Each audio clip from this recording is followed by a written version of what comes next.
Gimana kabarnya Mas Diego hari ini? Alhamdulillah, baik sehat. Ya, alhamdulillah. Sebelum kita lakukan kegiatan observasi, nanti apa tujuan pembelajaran yang ingin dicapai?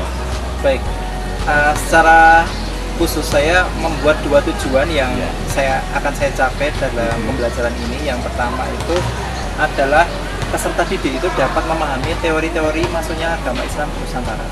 Kemudian tujuan yang kedua adalah peserta didik dapat membuat peta konsep yang menggambarkan berbagai teori masuknya agama Islam ke Nusantara.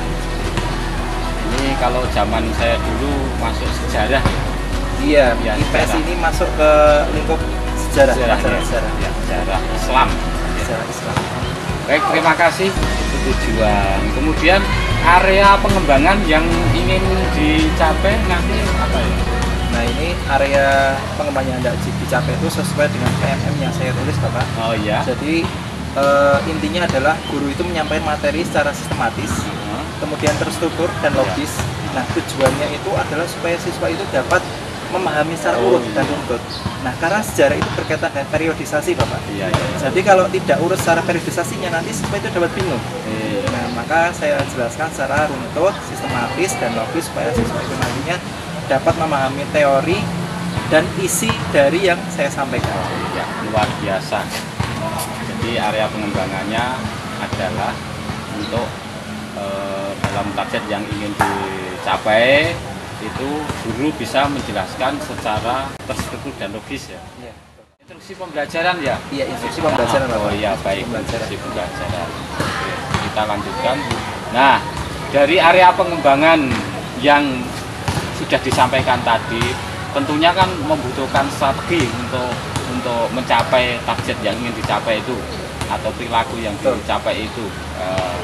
Strategi apa kira-kira untuk saya ulangi, strategi apa yang perlu dipersiapkan atau yang akan dilakukan pada saat pembelajaran nanti sehingga tujuan pembelajaran itu betul-betul tercapai, sehingga anak-anak betul-betul responnya baik dan anak-anak bisa mencapai tujuan pembelajaran yang diinginkan. Baik, saya akan jawab, Pak. Jadi strategi yang saya persiapkan itu adalah dengan mind mapping. Atau kalau dalam bahasa Indonesia itu kita kenal dengan peta konsep. Ya, tujuannya apa? Tujuannya itu adalah untuk memudahkan pencapaian tujuan pembelajarannya. Nah, siswa itu setelah saya jelaskan, tidak kok saya langsung tinggal tidak, Pak. Jadi saya suruh mereka buat mind mapping supaya mereka itu lebih paham, lebih memahami materi yang sudah saya sampaikan. Nah, kemudian mind mapping ini nantinya disusun secara terstruktur dan terkait antar materi satu dan yang lainnya, sehingga siswa itu dapat memahaminya lebih mudah seperti itu. Nah, langkah kegiatan yang guru aplikasikan ini kemudian terhubung secara konsisten, Bapak. Iya, seperti itu. Iya, luar biasa ya. Untuk sudah disampaikan tadi, mulai dari tujuan pembelajaran, kemudian area pengembangan yang tidak dicapai dan strategi yang dipersiapkan dihubungkan dengan indikator perilaku guru dalam PMM dalam kegiatan observasi pembelajaran. Baik, terima kasih atas kesempatan yang kita lakukan untuk kegiatan praobservasi ini. Mudah-mudahan nanti bisa berjalan dengan baik dan anak-anak bisa mencapai tujuan pembelajaran dengan target perilaku yang akan dilakukan. Baik, terima kasih. Ya, silakan, mari kita lakukan observasi. Ya, siap, Pak. Monggo.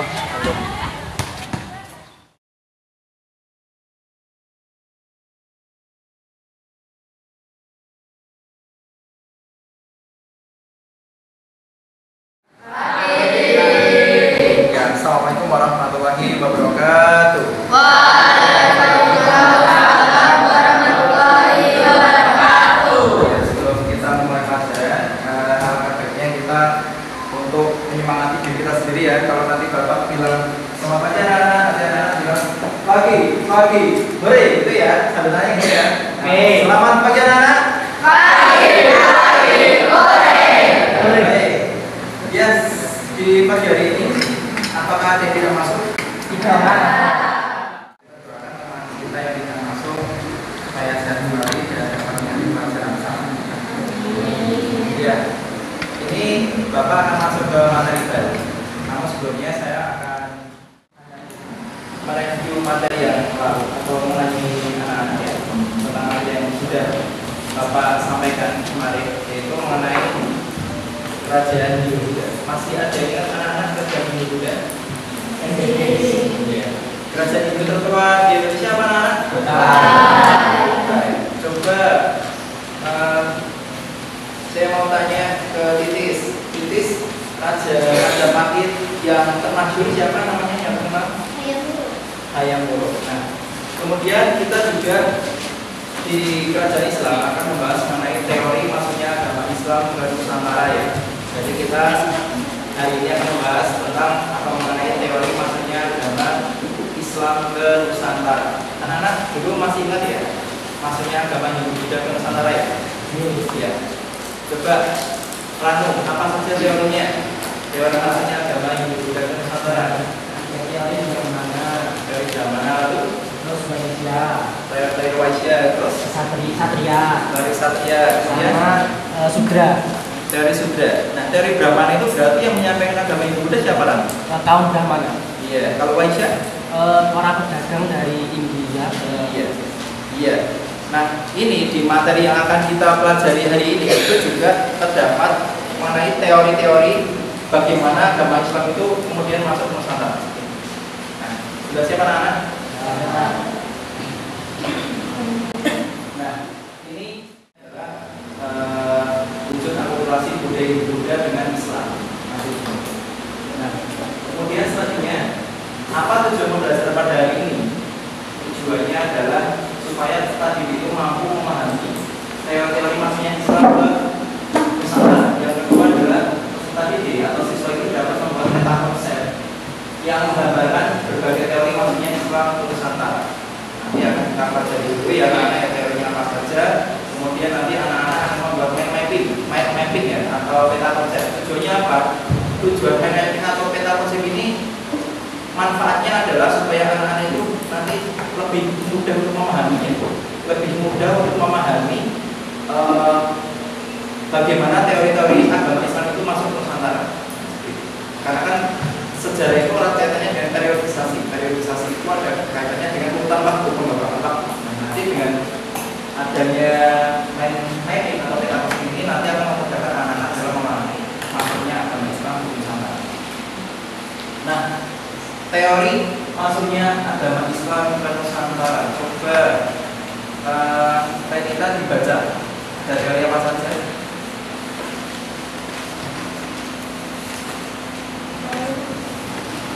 Teori masuknya agama Islam ke Nusantara. Teori apa saja kita? Teori Mekah, Iya, teori Mekah, teori Persia, dan teori Hijrah. Sekarang teori Mekah itu asalnya dari mana, Fatih? Fatih mana Fatih? Ya, Mekah itu dari negara mana Fatih? Dari Arab. Kalau Hijrah? Arab dari India.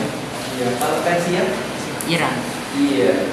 Maka itu berarti teori agama Islam itu disebarkan oleh orang Arab. Kalau teori Hijrah berarti agama Islam itu disebarkan oleh orang India. Kalau teori Persia berarti agama Islam itu disebarkan oleh orang Cina. Kemudian apa bukti pendukungnya dari teori Arab ini? Coba dibacakan.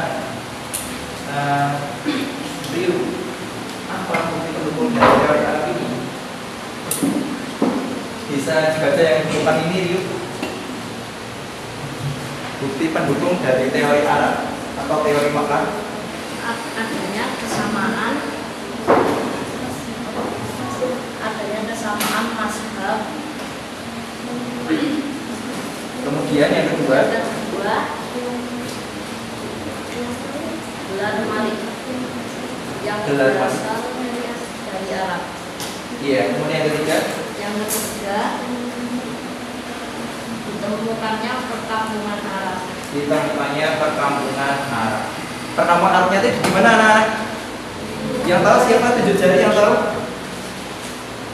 Siapa yang tahu? Iya, kita.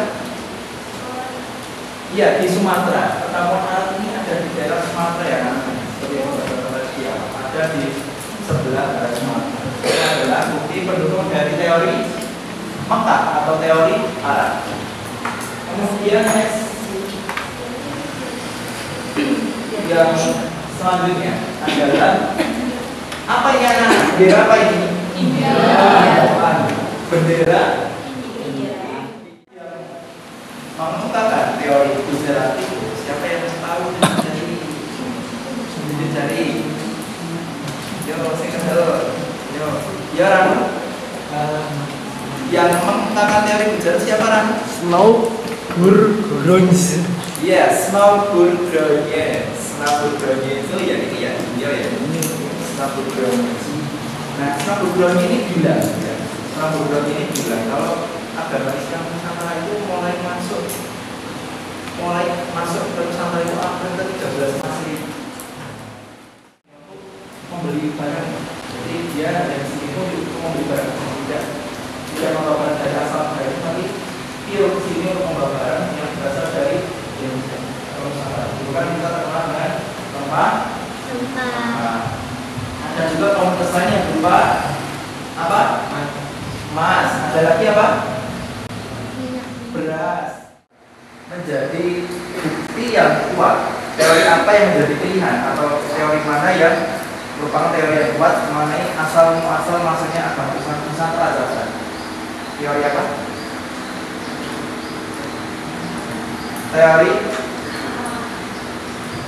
Teori Mekah. Dasarnya apa? Dasarnya adalah ini ya, awal abad ke-7 sudah diberitakan kalau ada perkampungan yang namanya perkampungan Barus di wilayah barat pesisir Sumatera. Itu perkampungannya sudah ada sejak abad 7 Masehi. Iya, betul ya. Jadi kerajaan Islam pertama yang berdiri di Nusantara adalah kerajaan Perlak. Jadi sebelum si Manokwari ini berkunjung ke Samudra Pasai itu abad ke-11 itu, abad ke-9 itu sudah ada kerajaan Perlak. Kemudian kerajaan Perlak melakukan perkawinan atau pernikahan politik dengan anak dari Raja Samudra Pasai sehingga berbulan menjadi satu kerajaan Perlak dan Samudra Pasai menjadi kerajaan Samudra Pasai. Kalau ada pernikahan politik seperti itu, kekuasaannya kira-kira lebih besar atau lebih kecil? Ya lebih besar kan. Kalau Samudra Pasai dulunya kekuasaannya misalkan cuma segini, gabung dengan kelas segini, jadinya lebih gede apa lebih kecil? Lebih besar. Nah, seperti itu ya. Jadi pernikahan politik ada 7 wali. Ini ya, ini masuknya Islam ke Indonesia atau Nusantara itu bukti atau teori yang paling kuat adalah teori dakwah. Itu berarti apa? Penyebaran agama. Penyebaran agama Islam melalui siapa dakwah itu? Ustadz atau ulama ya. Kalau zaman dulu kita nyebutnya ulama. Ya, wali. Ya, wali. Boleh. Nah, bisa 7 jari. Jom. Yo, yang kedua, siapa yang berani perdagangan ini bukan Nusantara dan siapa saja yang kemudian dapat memarik budaya Islam? Jom. Ayo, pas saya tunjuk. Dengan negara mana saja tadi di depan sudah dibahas. Iya, iya. Arab, Rusia, India. Arab, Persia, India, dan ada lagi anak Cina. ada juga pedagang dari Cina, betul. Pedagang luar negeri yang berbeda satu suku bangsa disebut apa? Amalgamasi. So, ya apa? Amalgamasi. Iya, namanya adalah amalgamasi, pernikahan beda suku bangsa. Kesenian. Anak-anak tahu kesenian wayang? Ulama Wali Songo. Ada yang ingat? 9 Wali Songo kita. Siapa yang bisa? Coba siapa yang bisa? Ya.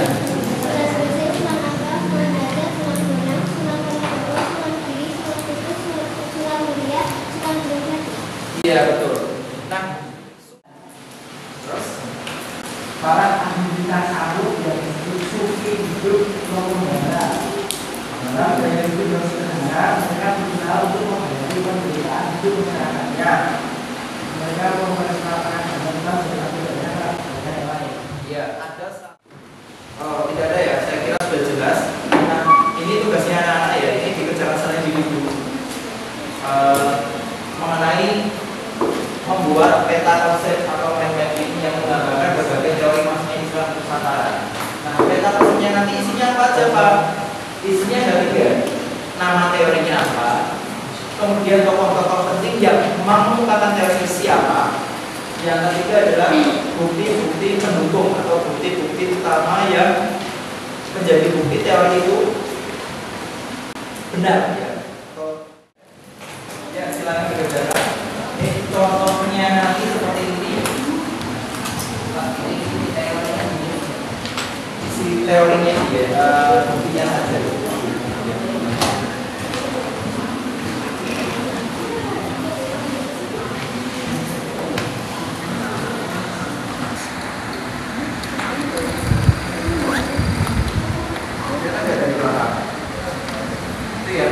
Nama teorinya apa? Yang pertama nama teorinya, yang kedua tokoh-tokoh pentingnya atau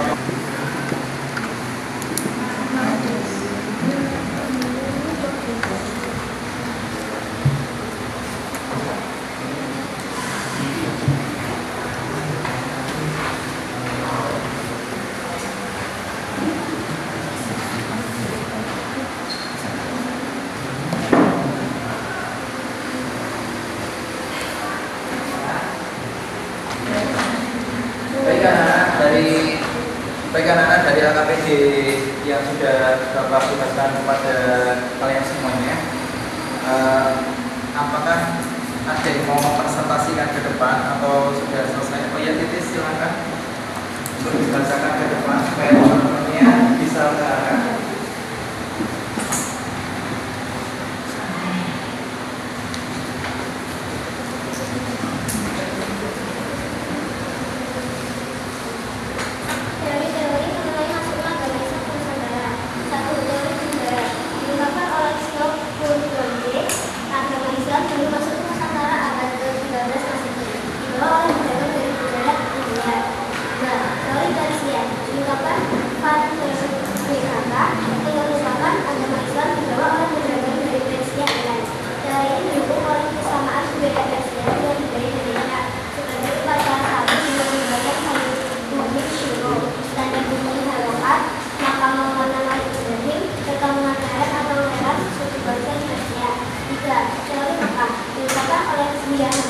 Teori ini menjelaskan agama Islam langsung disebarkan oleh masyarakat Indonesia, menghentikan oleh persamaan Arab budaya di barat Sumatera.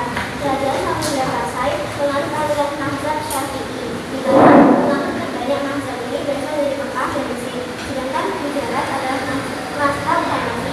Kerajaan Samudra Pasai menggunakan gelar Maliki yang berasal dari Mesir. Baik, terima kasih. Kita beri tepuk tangan pada teman kita. Ya, baik anak-anak, saya kira perwakilan dari pelajaran kita hari ini, apa yang dapat kita simpulkan?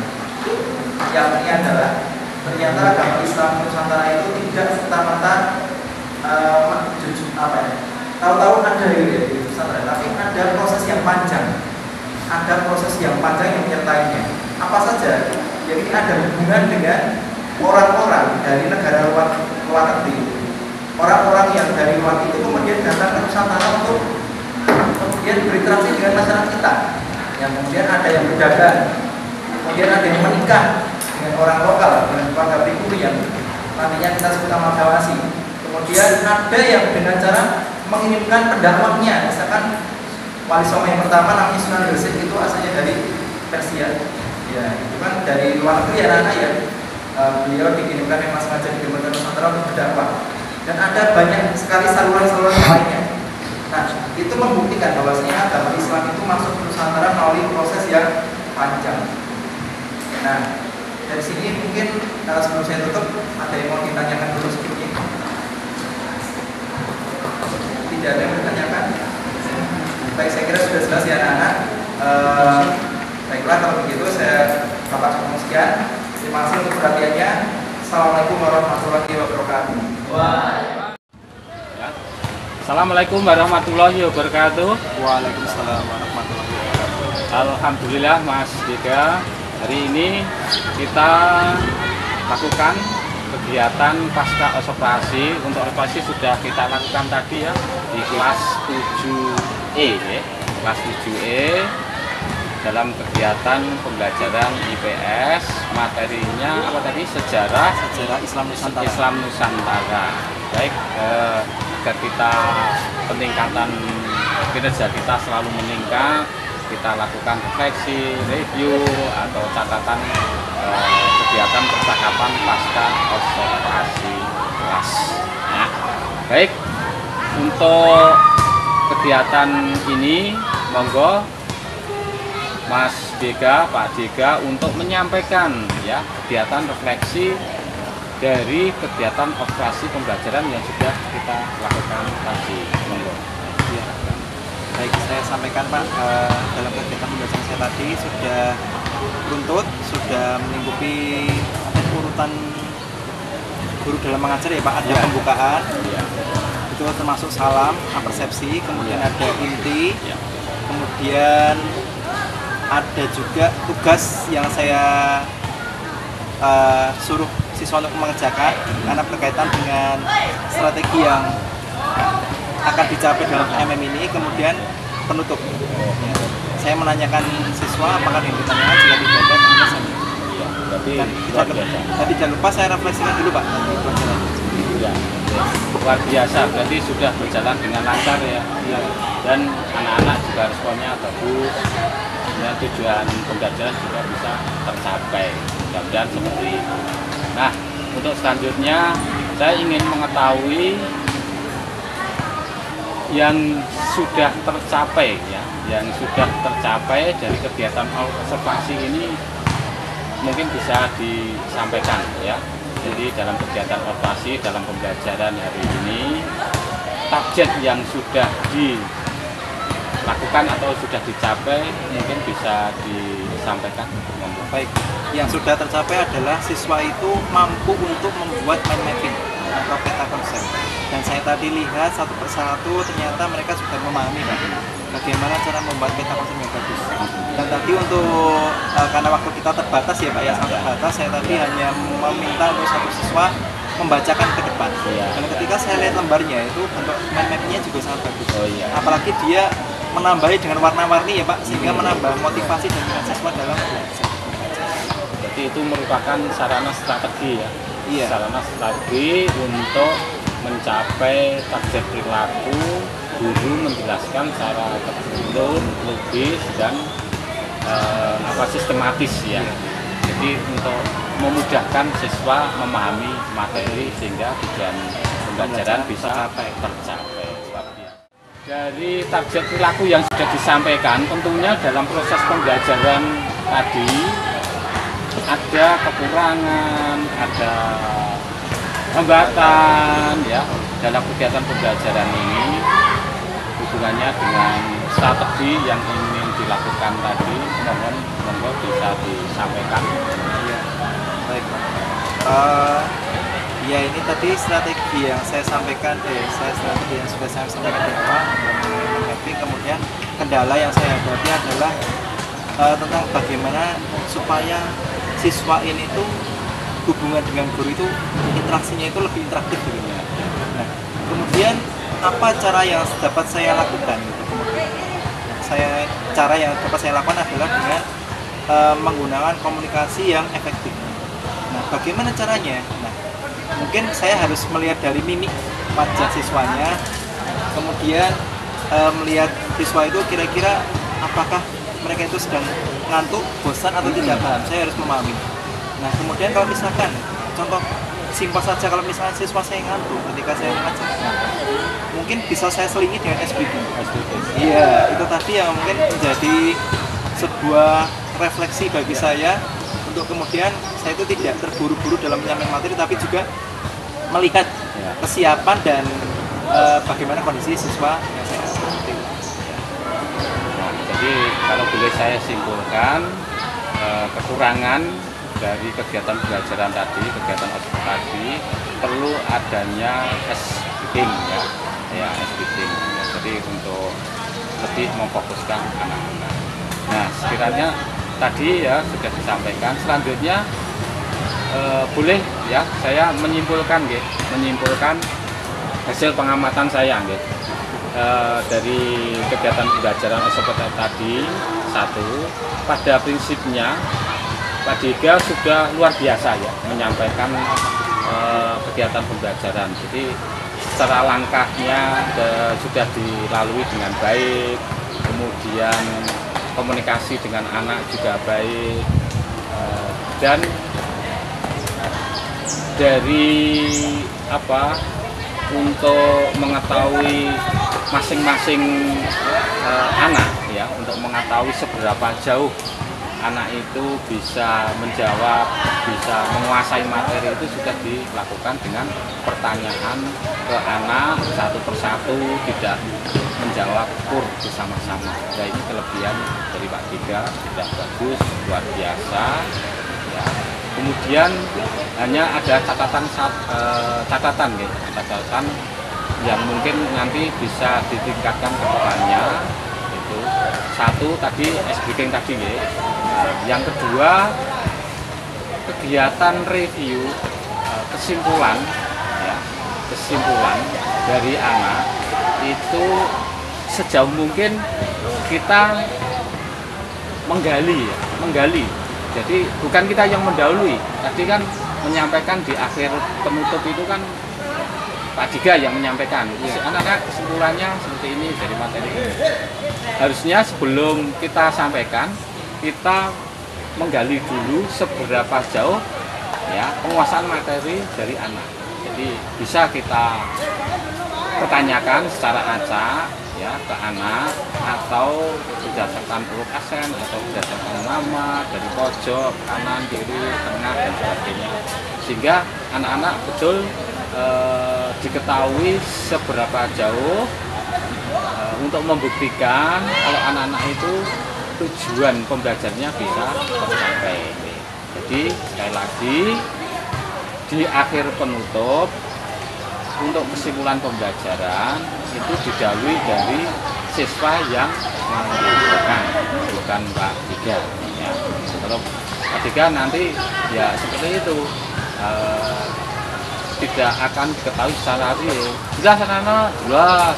Ada pertanyaan tidak, ya itu sebetulnya sejauh mungkin kita tidak akan mengetahui, tapi kalau dari anak sendiri kan akan diketahui. Hanya itu saja ya. Kemudian yang ketiga ya, lebih sering menyampaikan penghargaan kepada anak.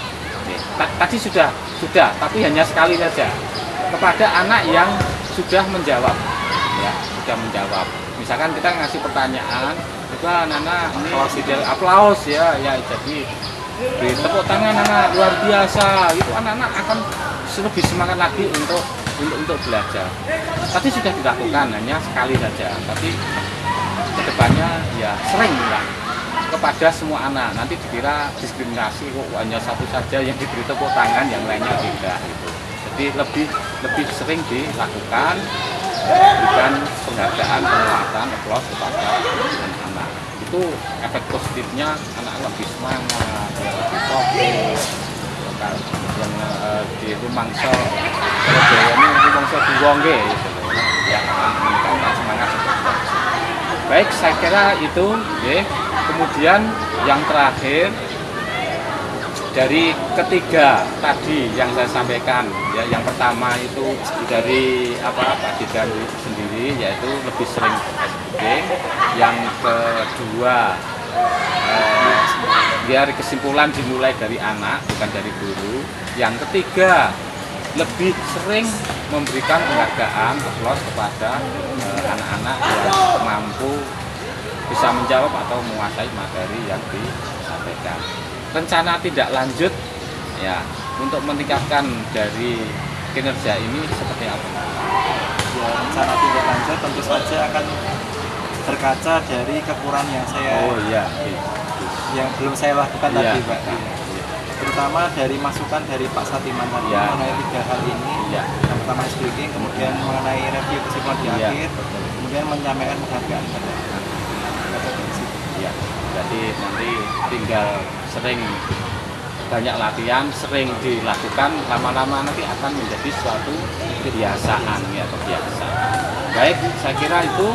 Terima kasih ya Pak Tiga, kita sudah ngomong dalam kegiatan supervisi ya, baik pra observasi maupun pasca observasi. Mudah-mudahan kinerja kita semakin meningkat, menjadi guru yang betul-betul ya, yang bisa mendampingi anak, memotivasi anak sehingga anak betul-betul tercapai cita-citanya. Terima kasih, kurang lebihnya mohon dimaafkan ya. Cukup sekian, terima kasih Pak Tiga. Assalamualaikum warahmatullahi wabarakatuh.